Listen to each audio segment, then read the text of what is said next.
Welcome to Bengali education centre. ভিডিওটিতে click করার জন্য অসংখ্য ধন্যবাদ। আজকে আমরা এই ভিডিওর মাধ্যমে দেখব স্কুল এডুকেশন ডিপার্টমেন্ট থেকে প্রকাশিত নতুন নোটিশ, যে নোটিশটি প্রকাশিত হয়েছে সম্প্রতি।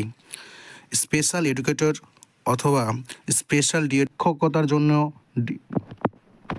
ট্রেনিং করেছেন তাদের রিক্রুটমেন্টের জন্য, অর্থাৎ এক কথায় রাজ্যে পশ্চিমবঙ্গ সরকার স্পেশাল টিচার নিয়োগ করার জন্য যে নতুন গেজেট ইত্যাদি প্রকাশ করেছে গত 2 দিনের মধ্যে, সেই নোটিশ ও সেই গ্যাজেটটি আমরা এখানে এই ভিডিওর মাধ্যমে সম্পূর্ণ আপনাদের সামনে তুলে ধরব। তো বন্ধুরা, চ্যানেলটি নতুন হলে অবশ্যই চ্যানেলটি সাবস্ক্রাইব করবেন ও পাশে থাকবেন। এবার চলুন আমরা আগে প্রথম যে নোটিশটি প্রকাশিত হয়েছিল যে স্পেশাল এডুকেশন টিচার নিয়োগের জন্য, সেই নোটিশটি দেখি ও তারপর গেজেটটি আমরা দেখব।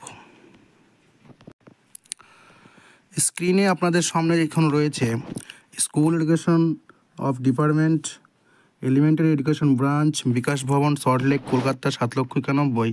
এখান থেকে ডেটটি দেখুন 20-3-2025, অর্থাৎ গতকালকের এই নোটিশটি প্রকাশিত হয়েছিল। সেটি হচ্ছে কি বিষয়ে, সাবজেক্টটি আমরা দেখে নিই। দেখুন, নোটিশটির সাবজেক্ট যদি আমরা দেখি তাহলে দেওয়া রয়েছে gadget notification off West Bengal special education teacher recruitment rules 2025, অর্থাৎ যে নতুন স্পেশাল এডুকেশন টিচার নিয়োগের জন্য যে নতুন নিয়ম আপডেট করা হয়েছে, সেই নতুন রুলস বা নিয়মগুলি যে গ্যাজেটের মাধ্যমে প্রকাশিত হবে, তাই সেই সম্পর্কিত একটি নোটিশ। অ্যাপ্লিকেশন নম্বরটি দেওয়া রয়েছে এবং যেটি কিনা 18/3/2025 for necessary action. The aforesaid rules is also available in our official website. বাংলার শিক্ষা পোর্টালে দেওয়া রয়েছে, যেটা 18 তারিখে এই গ্যাজেটটি আপলোড করা হয়েছে। সেটা আমাদেরকে বাংলার শিক্ষা পোর্টাল থেকে কিন্তু দেখতে বলা হচ্ছে। তো চলুন আমরা সেই গ্যাজেটটি দেখি। তো বন্ধুরা, ইতিমধ্যেই আমরা বাংলা শিক্ষা পোর্টাল থেকে আমরা এই অফিসিয়াল ওয়েবসাইট থেকে কিন্তু সেই গ্যাজেটটি ডাউনলোড করে নিয়েছি, যে গ্যাজেটটি কিনা স্পেশাল এডুকেশন নিয়োগের যে নতুন রুলস আপডেট করা হয়েছে, সেই রুলসগুলো সেখানে নথিভুক্ত রয়েছে। তো চলুন আমরা সেই গ্যাজেটটি ওপেন করি ও সমস্ত রুলসগুলো দেখি যে নতুন কী কী আপডেট হলো, যে স্পেশাল এডুকেশন টিচার নিয়োগ প্রাইমারির ক্ষেত্রে, সেক্ষেত্রে কী কী নতুন নতুন নিয়ম করা হলো। চলুন আপনাদের সামনে নিয়মগুলি তুলে ধরি। অন স্ক্রিনে আপনারা দেখতে পাচ্ছেন একটি এখানে গ্যাজেট আমি তুলে ধরেছি, যেটা হচ্ছে কলকাতা গ্যাজেট বলা রয়েছে। এবং নিচের দিকে যদি আমরা স্ক্রল ডাউন করি তাহলে দেখতে পাবো government of West Bengal orders and notification by governor of West Bengal, the high court, government, treasury, ETC. অর্থাৎ হাইকোর্ট ও ওয়েস্ট বেঙ্গল অর্ডারে এই গ্যাজেটটি কিন্তু প্রকাশিত করা হয়েছে। তো চলুন এখানে কি লেখা আছে। এখানে প্রাইমারি সমস্ত আইনগুলি দেওয়া রয়েছে এবং এরপরে আমরা দেখব নিচের দিকে স্ক্রল ডাউন করব, এখানে লেখা আছে যে শর্ট টাইটেলটি দেওয়া রয়েছে, সেই শর্ট টাইটেলটি আমরা এখানে মার্ক করছি। দেখুন, this rules may be called the West Bengal primary school special education teacher recruitment rules 2025। অর্থাৎ এখানে পরিষ্কারভাবে লেখা রয়েছে যে এই নিয়মগুলি বা এই রুলসগুলি কিন্তু West Bengal primary school special education teachers recruitment rules 2025-এ কিন্তু হবে।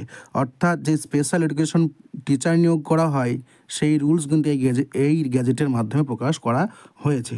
তো চলুন আমরা সেই রুলসগুলি কিন্তু দেখি।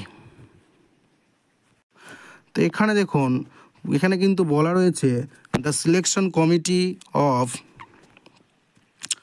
Board shall conduct TET for special education teacher following NCT norms. অর্থাৎ সিলেকশন কমিটি কিন্তু টেট পরীক্ষা নিতে পারবেন স্পেশাল এডুকেশন নিয়োগের ক্ষেত্রে এনসিটি এর রুলস মেনে। For the purpose of TET, the selection committee of board shall appoint paper setter and moderators among the university of college teacher, senior secondary, high secondary teachers. অর্থাৎ এখানে কিন্তু প্রশ্নপত্রের জন্য যে committee গঠন করবে, সেই কমিটির কিন্তু যে সদস্য তারা হবেন কিন্তু ইউনিভার্সিটির কোনো টিচার কিংবা কলেজের টিচার কিংবা হাই স্কুল বা মাধ্যমিক লেভেল স্কুলের টিচার। এরপরে কিন্তু তারা কিন্তু ওএমআর বেসডে পরীক্ষা দিতে বলা হচ্ছে, অর্থাৎ ওএমআর বেসডে পরীক্ষা কন্ডাক্ট করতে পারে। এখানে জানানো হয়েছে OMR based TET with carbonless duplicate which shall be related with the candidates retained with the candidate, এখানে বলা হচ্ছে যে ওএমআর বেসড টেট পরীক্ষা নেওয়া হবে এবং এর সঙ্গে একটি কার্বন কপি ডুপ্লিকেট দেওয়া হবে, যেটি কিন্তু ক্যান্ডিডেট নিজের সঙ্গে করে বাড়ি নিয়ে যেতে পারবেন এবং ভবিষ্যতে সেটি ব্যবহার করতে পারবেন। The selection committee of board shall publish in it's official website the preliminary model answer keys after the TET and will invite suggestion and or objection from the candidates, provided that each such suggestion objection must be supported by at least 2 authentic academic publications। অর্থাৎ পরীক্ষা নেওয়ার পর যে special এডুকেশনের জন্য যে TET নেওয়া হবে, সেই টেট নেওয়ার পর কিন্তু এখান থেকে বোর্ড থেকে একটি অ্যান্সার কি মডেল অ্যান্সার কি দেওয়া হবে এবং সেই মডেল অ্যান্সার কির বিরুদ্ধে কিন্তু ক্যান্ডিডেটরা যদি কোনো অভিযোগ থাকে সেগুলি কিন্তু জানাতে পারবেন এবং সেগুলি বিবেচ্য করা হবে। এরপর কিন্তু একটি ফাইনাল চূড়ান্ত অ্যান্সার কি প্রকাশ করতে বলা হচ্ছে এবং সেই অ্যান্সার কি কিন্তু প্রকাশ করার পর কিন্তু এনসিটিএ নিয়ম অনুযায়ী তারপরে কিন্তু টেটের ফলাফল দেওয়া হবে এবং তার সঙ্গে টেট সার্টিফিকেট কিন্তু প্রদান করা হবে। এরপর আমরা দেখব স্পেশাল এডুকেশন টিচার নিয়োগের যে সিলেকশন প্রসিডিউর সেটি এখানে দেওয়া রয়েছে। সেটি দেখুন, dear after selection of special education teacher shall be made on basis aggregate marks obtained in following components. অর্থাৎ নিচের যেগুলি বলা হয়েছে এই মার্কসের ওপর ভিত্তি করে কিন্তু স্পেশাল এডুকেশন টিচার নিয়োগ করা যাবে। প্রথমে রয়েছে ওয়েটেজ ফর টেট, অর্থাৎ টেটের জন্য কিন্তু এখানে 80 মার্কস রয়েছে। তাহলে আগে যেখানে টেটের ক্ষেত্রে কিন্তু মার্কসটা বেশি থাকতো সেটা এখানে বর্তমান রয়েছে 80 নম্বর এবং demonstration of classroom teaching and interview এবং ডেমো এবং ইন্টারভিউ মিলে 10-10-20 অর্থাৎ টোটাল কিন্তু 100 নম্বর পরীক্ষা বা ডেমো ও ইন্টারভিউ মিলে নেওয়া হবে। এইভাবে কিন্তু বর্তমান সময়ে যে রুলস সেটি কিন্তু করা হয়েছে স্পেশাল এডুকেশন টিচার নিয়োগের ক্ষেত্রে। এছাড়াও ইতিমধ্যে যাদের কাছে টেট সার্টিফিকেট রয়েছে স্পেশাল এডুকেশনের ক্ষেত্রে তারাও কিন্তু যে ইন্টারভিউ নেওয়া হবে সেখানে কিন্তু অ্যাপিয়ার হতে পারবেন এবং তারা যদি ইচ্ছুক থাকেন তবেই।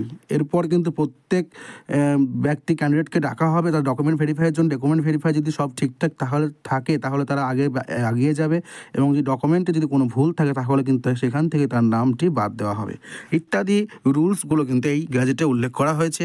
তো বন্ধুরা, যারা স্পেশাল এডুকেশন কোর্স করেছো বা ডিএলএড করেছো তাদের জন্য অত্যন্ত সুখবর একটি।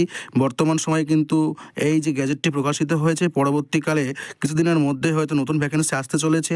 সুতরাং তোমরা কিন্তু প্রস্তুতি জোর কদমে চালিয়ে দাও। এই ছিল আজকের video. Thank you for watching this video.